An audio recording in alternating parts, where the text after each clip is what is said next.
Ayun guys, nandito kami sa labas ng bahay ng anak ng amo ko. Tingnan nyo, ang laki. Mansion. Ayan. Tingnan nyo guys. Ang laki. Ayun o. Yun. Oh. Malaki siya, diba?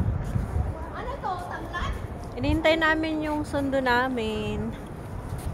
Ayan guys. Ang ganda dito sa labas. Ang lamig. Ayan.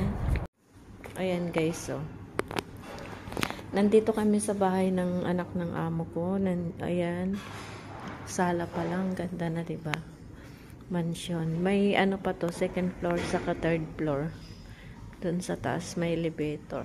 Ayan guys. Ayan.